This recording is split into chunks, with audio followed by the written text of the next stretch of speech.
ഇന്ത്യയിലെ പ്രമുഖ online payment പ്ലാറ്റ്ഫോമാണ് പേടിഎം. പേടിഎം നിരവധി സേവനങ്ങൾ നമ്മളിലേക്ക് എത്തിക്കുന്നുണ്ട്. അതിൽ പ്രധാനപ്പെട്ടതാണ് ഇന്ന് പേടിഎമ്മിന്റെ പേഴ്സണൽ ലോൺസ്.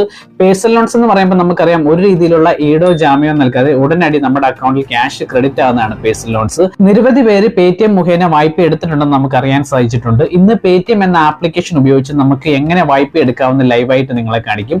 നിങ്ങൾ ആദ്യമായിട്ടാണ് ഈ ചാനൽ സന്ദർശിക്കുന്നതെങ്കിൽ ഇതുപോലുള്ള അനേകം വീഡിയോസിന്റെ നോട്ടിഫിക്കേഷൻ നിങ്ങളിലേക്ക് എത്തണമെങ്കിൽ ഈ ചാനൽ സബ്സ്ക്രൈബ് ചെയ്യാൻ ആരും മറക്കരുത്. തൊട്ടടുത്തുള്ള ബെൽ ബട്ടൺ എനാബിൾ ചെയ്യാനും ആരും മറക്കരുത്. എന്റെ പേര് ക്ലിൻസ് രാജ്മണിവളിയിൽ. Welcome to my channel. ഇതാണ് പേടിഎം എന്ന ആപ്ലിക്കേഷന്റെ ഫ്രണ്ട് പേജ്. നിങ്ങൾ ഈ പേടിഎം ഇൻസ്റ്റാൾ ചെയ്തിട്ടില്ലെങ്കിൽ ഡിസ്ക്രിപ്ഷൻ ലിങ്ക് ഉണ്ട്, ക്ലിക്ക് ചെയ്ത് ഇൻസ്റ്റാൾ ചെയ്യാൻ സാധിക്കും. ഇതാണ് പേടിഎം. ഇവിടെ നിങ്ങൾക്ക് കാണാം നിരവധി ഓപ്ഷൻസ് നിങ്ങൾക്ക് കാണാം. Scan and pay, to mobile or contact, അങ്ങനെ നിരവധി ഓപ്ഷൻസ് നിങ്ങൾക്ക് കാണാം.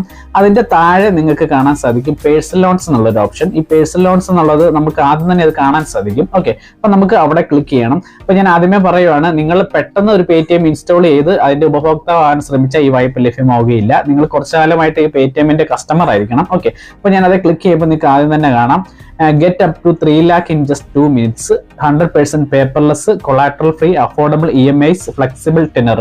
അതായത് 3 ലക്ഷം രൂപ വരെ 2 മിനിറ്റിനുള്ളിൽ അർഹതപ്പെട്ടവർക്ക് ലഭിക്കുമെന്നാണ് ഇവർ പറയുന്നത്. നമുക്ക് എങ്ങും അപേക്ഷ നൽകേണ്ട ആവശ്യമില്ല. മൊബൈൽ മുഖേന 100% പേപ്പർലെസ് ആയിട്ട് നമുക്ക് അപേക്ഷ നൽകുവാൻ സാധിക്കും മൊബൈൽ മുഖേന. അതുപോലെ തന്നെ കൊളാട്രൽ ഫ്രീ ആണ്, ഞാൻ പറഞ്ഞു, ഈടൊന്നും നൽകേണ്ട ആവശ്യമില്ല. അഫോർഡബിൾ EMIs ആണ്. അതുപോലെ ഫ്ലെക്സിബിൾ ടെനർ, തിരിച്ചടവ് കാലാവധിയൊക്കെ നമുക്ക് ഇഷ്ടമുള്ളത് തിരഞ്ഞെടുക്കാം. ഡീറ്റെയിൽ ആയിട്ട് ഇത് മുഴുവൻ കാണുമ്പോൾ നിങ്ങൾക്ക് മനസ്സിലാവും. അപ്പോൾ സബ്സ്ക്രൈബ് സബ്സ്ക്രൈബ് ചെയ്യാൻ മറക്കല്ലേ. ഓക്കെ, അപ്പൊ നമുക്ക് ഗെറ്റ് ഇറ്റ് നൗ എന്നുള്ളത് ക്ലിക്ക് ചെയ്യാം. ഗെറ്റ് ഇറ്റ് നൗ എന്നത് ക്ലിക്ക് ചെയ്യുമ്പോൾ നിങ്ങൾക്ക് കാണാം ഇതുപോലൊരു പേജിലേക്കാണ് പോകുന്നത്. ഇവിടെ നിങ്ങളുടെ പാൻ നമ്പർ എൻ്റർ ചെയ്ത് കൊടുക്കണം. അതുപോലെ തന്നെ date of birth, email ID, ഇത്രയും ഡീറ്റെയിൽസ് ആണ് എൻ്റർ ചെയ്യേണ്ടത്. പാൻ കാർഡ് എൻ്റർ ചെയ്യുമ്പോൾ പ്രത്യേകം ശ്രദ്ധിക്കണം, നമ്മുടെ നമ്പർ ഒന്നും തെറ്റിപ്പോകാതെ കൃത്യമായിട്ട് എൻ്റർ ചെയ്യണം. അതുപോലെ പാൻ കാർഡിൽ എന്ത് ഡേറ്റ് ഓഫ് ബർത്ത് ആണോ അത് തന്നെയായിരിക്കണം നമ്മൾ ഇവിടെ എൻ്റർ ചെയ്യേണ്ടത്. ഓക്കെ, ഇത്ര എൻ്റർ ചെയ്തതിനു ശേഷം നമ്മൾ പ്രൊസീഡ് എന്നുള്ളത് ക്ലിക്ക് ചെയ്യണം. ആ ഓപ്ഷൻസ് എല്ലാം ടിക്ക് ചെയ്തതിനു ശേഷം പ്രൊസീഡ് എന്നുള്ളത് ക്ലിക്ക് ചെയ്തതിനു ശേഷം നമുക്ക് ഇതുപോലൊരു പേജ് വരും. ഇവിടെ നിങ്ങൾക്ക് കാണാം നമ്മളുടെ ബേസിക് ഡീറ്റെയിൽസ് ആണ്, നമ്മളുടെ ജോലി സംബന്ധമായ details, company name, enter yearly income, home address, pincode, അതുപോലെ തുടങ്ങിയ വിവരങ്ങളാണ് നമ്മൾ എൻ്റർ ചെയ്യേണ്ടത്. ഓക്കെ, അപ്പം നിങ്ങൾ സാലറീഡ് ആണെങ്കിൽ സാലറീഡ് എന്ന് കൊടുക്കുക, സെൽഫ് എംപ്ലോയിഡ് ആണെങ്കിൽ സെൽഫ് എംപ്ലോയിഡ് എന്ന് കൊടുക്കുക. ഓക്കെ, അപ്പം വേറൊരു കുറച്ച് ഓപ്ഷൻ കൂടെ ഉണ്ട് അവിടെ, other source of income, not employed. ഈ അതർ സോഴ്സ് ഓഫ് ഇൻകം എന്ന് പറയുന്നത് നിങ്ങൾക്ക് സാലറി അല്ലാതെ അല്ലെങ്കിൽ സെൽഫ് എംപ്ലോയിഡ് അല്ലാതെ മറ്റേതിൽ ഇൻകം വരുന്നുണ്ടോ. ഓക്കെ, അപ്പൊ നിങ്ങൾക്ക് ഏതാണോ അനുയോജ്യം അത് നിങ്ങൾ സെലക്ട് ചെയ്യുക. അതിനുശേഷം നിങ്ങളുടെ company name, enter yearly income. Yearly income എന്ന് വെച്ചാൽ നമ്മുടെ വാർഷിക വരുമാനം എൻ്റർ ചെയ്യണം. അതുപോലെ തന്നെ നമ്മൾ ഏത് ആവശ്യത്തിനാണ് ഈ വായ്പ എടുക്കുന്നത് അത് നിങ്ങൾക്ക് ഇഷ്ടമുള്ള നമുക്ക് കൊടുക്കാൻ സാധിക്കും. ഞാൻ പേഴ്സണൽ യൂസ് എന്നാണ് കൊടുക്കുന്നത്. ഓക്കെ, ഇത്രയും കൊടുത്തതിന് ശേഷം നമുക്ക് കൺഫേം എന്നുള്ളിടത്ത് ക്ലിക്ക് ചെയ്യണം.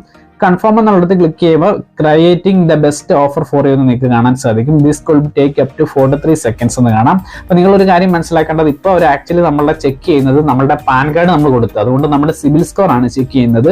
കുറഞ്ഞത് ഒരു 750 മുകളിലൊക്കെ സിബിൽ സ്കോർ ഉണ്ടെങ്കിൽ നമുക്ക് ഈ വായ്പ ലഭിക്കാൻ സാധ്യത കൂടുതലാണ്. ഓക്കെ, അപ്പോൾ ഒരു സിബിൽ സ്കോർ ചെക്ക് ചെയ്തതിന് ശേഷമാണ് നമുക്ക് ലോൺ ഓഫർ ഉണ്ടോ ഇല്ലയോ എന്ന് ഇവർ പറയുന്നത്. ഓക്കെ, അപ്പം നിങ്ങൾക്ക് ലോൺ ഓഫർ ഉണ്ടെങ്കിൽ നിങ്ങൾക്ക് ഇപ്പോൾ ഇവിടെ കാണിക്കും ഇതുപോലെ you have already pre qualified for personal loan of ഇത്ര രൂപ എന്ന് കാണിക്കും. നിങ്ങൾക്ക് ലോൺ ഓഫർ ഇല്ലെങ്കിൽ ഇവിടെ അവർ കാണിക്കത്തില്ല, സോറി എന്ന് പറഞ്ഞ് അവരത് റിജക്ട് ചെയ്യും. ഓക്കെ, അപ്പൊ ലോൺ ഓഫർ ഉണ്ടെങ്കിൽ ഇതുപോലെ ഒരു എമൗണ്ട് കാണിക്കും.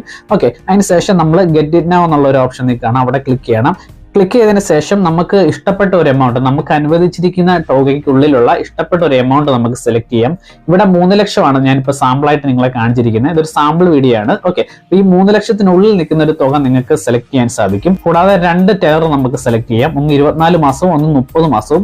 നമ്മൾ എത്ര കൂടുതൽ നമ്മൾ ടെനർ സെലക്ട് ചെയ്യുന്നോ അതിനനുസരിച്ച് നമുക്ക് പലിശ കൂടുതൽ അടയ്ക്കേണ്ടി വരും. 24 മാസമാണെങ്കിൽ മന്ത്ലി ഇൻട്രസ്റ്റ് ആണ് ഇവിടെ കാണിക്കുന്നത്. അപ്പോൾ EMI എത്ര രൂപയാകും തുടങ്ങിയ കാര്യങ്ങളാണ് കാണിക്കുന്നത്. ഓക്കെ, അപ്പോൾ നമുക്ക് താഴോട്ട് സ്ക്രോൾ ചെയ്യുമ്പോൾ എമൗണ്ട് യു ഗെറ്റ്, നിങ്ങൾക്ക് ഇപ്പോൾ 3 ലക്ഷം രൂപയാണ് അപ്രൂവ് ആയെങ്കിൽ GST പ്രോസസ് ഫീസ് ഒക്കെ എടുത്തതിന് ശേഷം നമ്മുടെ അക്കൗണ്ടിൽ ക്രെഡിറ്റ് ആവുന്നത് 2,86,725 രൂപയാണ്. ഇത് മാറിക്കൊണ്ടിരിക്കും, കാരണം പലിശയ്ക്കും അതുപോലെ പ്രോസസിംഗ് ഫീസിലും എപ്പോഴും ഇങ്ങനെ ആപ്ലിക്കേഷന്റെ പോളിസിക്ക് അനുസരിച്ച് മാറിക്കൊണ്ടിരിക്കും. ഓക്കെ, പിന്നെ ടോട്ടൽ എമൗണ്ട് യു പേ എന്നുള്ളത് 3,59,448 രൂപയാണ്. അതായത് 3 ലക്ഷം രൂപ നമുക്ക് വായ്പ അനുവദിക്കുകയാണെങ്കിൽ അക്കൗണ്ടിൽ ക്രെഡിറ്റ് ആവുന്നത് 2,86,725 രൂപയാണ്. എന്നാൽ നമ്മൾ പലിശ സഹിതം മൊത്തം തിരിച്ചടക്കേണ്ടത് 3,59,448 രൂപയാണ്. അത് തിരിച്ചടവ് കാലാവധി 24 മാസം സെലക്ട് ചെയ്തുകൊണ്ടാണ് അത് വരുന്നത്. 30 മാസം ഉണ്ട്. അത് സെലക്ട് ചെയ്ത കുറച്ചും കൂടെ കൂടുതൽ എമൗണ്ട് നമ്മൾ പേ ചെയ്യേണ്ടി വരും. അപ്പൊ നിങ്ങൾ വായ്പ എടുക്കുന്ന സമയത്ത് നിങ്ങൾക്ക് മനസ്സിലാവും ഏത് NBFC ആണ് നിങ്ങൾക്ക് വായ്പ നൽകുന്ന ഈ ആപ്ലിക്കേഷൻ മുഖേന നിന്ന്. NBFC എന്ന് പറഞ്ഞാൽ നമുക്കറിയാം നോൺ ബാങ്കിങ് ഫിനാൻഷ്യൽ കമ്പനിയാണ്. അതൊരു ബാങ്ക് ഇതര ധനകാര്യ സ്ഥാപനമാണ്. അവർക്ക് നമുക്ക് വായ്പ ലഭ്യമാകാനും അതുപോലെ തന്നെ അതിൽ നിന്ന് പലിശ ഈടാക്കാനുള്ള അധികാരം ബാങ്കുകളെ പോലെ റിസർവ് ബാങ്ക് ഓഫ് ഇന്ത്യ അവർക്ക് നൽകിയിട്ടുണ്ട്. Okay, accept and continue with KYC എന്നുള്ള ഒരു ഓപ്ഷൻ കാണാം. KYC എന്ന് പറയുമ്പോൾ നോ യുവർ കസ്റ്റമർ. അപ്പൊ അത് നമ്മൾ ഫില്ല് ചെയ്യണം. ഓക്കെ, നെക്സ്റ്റ് സ്റ്റെപ്പ് അതാണ്. ഓക്കെ, അപ്പൊ ഞാൻ അവിടെ ക്ലിക്ക് ചെയ്യുകയാണ്. ക്ലിക്ക് ചെയ്തതിന് ശേഷം നിങ്ങൾക്ക് കാണാം വെരിഫൈ KYC. ഇനി അടുത്ത സ്റ്റെപ്പ് എന്ന നിലയിൽ നമ്മളുടെ ഒരു സെൽഫി അപ്ലോഡ് ചെയ്യണം. സെൽഫി എന്ന് പറയുമ്പോൾ KYC കംപ്ലീറ്റ് ചെയ്യണമെങ്കിൽ നമ്മൾ തന്നെയാണ് ഈ അപേക്ഷിക്കുന്നതെന്ന് ഉറപ്പ് വരുത്തണമല്ലോ. അതിനുവേണ്ടി ഒരു സെൽഫി എടുക്കും. അതുപോലെ ഒരു വീഡിയോ വെരിഫിക്കേഷൻ അവർ നടത്തും. ഓക്കെ, അപ്പൊ അതൊന്നും പേടിക്കേണ്ട ആവശ്യമൊന്നുമില്ല. അത് സേഫ് ആണ്, ലീഗലും ആണ്. കാരണം ഞാനിത് പറയാൻ കാരണം ചില ലേഡീസ് ഇങ്ങനെ ചെയ്യണമെന്ന് പറയുമ്പോൾ അവർക്ക് എന്തെങ്കിലും സെക്യൂരിറ്റി അല്ലെങ്കിൽ പ്രൈവസിക്ക് പ്രോബ്ലം ഉണ്ടോ എന്ന് അവർ ചോദിക്കും. പക്ഷെ അതിനൊരു പ്രോബ്ലം ഇല്ല. ജസ്റ്റ് ഇങ്ങനെ വെച്ച് ക്ലിയർ ആയിട്ട് ഒരു സെൽഫി നമ്മൾ എടുത്ത് അപ്ലോഡ് ചെയ്താൽ മതി. ഓക്കെ, അത് എടുത്തതിന് ശേഷം അടുത്ത സ്റ്റെപ്പ് എന്ന നിലയിൽ നമ്മളുടെ ബാങ്ക് അക്കൗണ്ട് ഇവർക്ക് ആഡ് ചെയ്ത് കൊടുക്കണം. ബാങ്ക് അക്കൗണ്ട് ആഡ് ചെയ്യുന്ന പറയുന്നത് നമുക്ക് പണം നമ്മുടെ അക്കൗണ്ടിൽ ക്രെഡിറ്റ് ആണ്. ഇപ്പോൾ ഓൾറെഡി അവർ നമുക്കൊരു ലോൺ ഓഫർ നൽകിയിട്ടുണ്ട്. ചിലർക്ക് ഈ ലോൺ ഓഫർ നൽകാതെ അവർ റിജക്ട് ചെയ്യുന്നതിന് ആദ്യം പറഞ്ഞിട്ടുണ്ട്. അപ്പോൾ ഇവിടെ ലോൺ ഓഫർ നൽകിയിട്ടുണ്ട്. അപ്പോൾ ആ ലോൺ ഓഫർ നമ്മുടെ അക്കൗണ്ടിൽ ക്രെഡിറ്റ് ആകാൻ വേണ്ടി ഏത് ബാങ്ക് അക്കൗണ്ടിലോട്ടാണ് ക്രെഡിറ്റ് ആകേണ്ടത് അതിനുവേണ്ടിയാണ് നമ്മൾ ഈ ബാങ്ക് അക്കൗണ്ട് ഡീറ്റെയിൽസ് എൻ്റർ ചെയ്യുന്നത്. അപ്പോൾ മനസ്സിലാകേണ്ടത് നിങ്ങൾ അപേക്ഷിച്ച് ആ വ്യക്തിയുടെ തന്നെ അക്കൗണ്ട് കൊടുക്കണം. മറ്റൊരാളുടെ അക്കൗണ്ട് കൊടുത്തു കഴിഞ്ഞാൽ നിങ്ങൾക്ക് ഈ വായ്പ റിജക്റ്റ് ആവും. പിന്നെ മറ്റ് പ്രോബ്ലംസ് ഒക്കെ ഉണ്ടാവും. അതുകൊണ്ട് നിങ്ങളുടെ അക്കൗണ്ട് തന്നെ ഇവിടെ കൊടുക്കുക. ഇത്രയും കൊടുത്തതിന് ശേഷം എൻ്റെ ബാങ്ക് അക്കൗണ്ട് ഡീറ്റെയിൽസും IFSC കോഡുമാണ് ഇവിടെ കൊടുക്കേണ്ടത്. അതിനുശേഷം പ്രൊസീഡ് എന്നുള്ളത് ക്ലിക്ക് ചെയ്യുക. പ്രൊസീഡ് എന്നുള്ളത് ക്ലിക്ക് ചെയ്തതിന് ശേഷം വേറൊരു സ്റ്റെപ്പ് ഉണ്ട്. ആ സ്റ്റെപ്പ് എന്ന് പറയുന്നത് നമുക്കുള്ളൊരു എഗ്രിമെന്റ് സൈൻ ചെയ്യണം. എഗ്രിമെന്റ് എന്ന് പറയുന്നത് ആധാർ കാർഡുമായിട്ട് ലിങ്ക് ചെയ്തിരിക്കുന്ന മൊബൈൽ നമ്പറിലേക്ക് ഒരു OTP വരും. ആ OTP നമ്മൾ ഇവിടെ എൻ്റർ ചെയ്യുമ്പോഴാണ് എഗ്രിമെന്റ് സൈൻ ആവുന്നത്. അത് ലീഗലി വാലിഡ് ആണ്. നമ്മൾ തിരിച്ചടച്ചില്ലെങ്കിൽ നമുക്കെതിരെ നിയമ നടപടികൾ ഈ എഗ്രിമെന്റ് വെച്ച് അവർക്ക് സ്വീകരിക്കുവാൻ സാധിക്കും എന്ന കാര്യം നിങ്ങൾ മനസ്സിലാക്കണം. അതുകൊണ്ട് ആ എഗ്രിമെന്റ് സൈൻ ചെയ്യണം.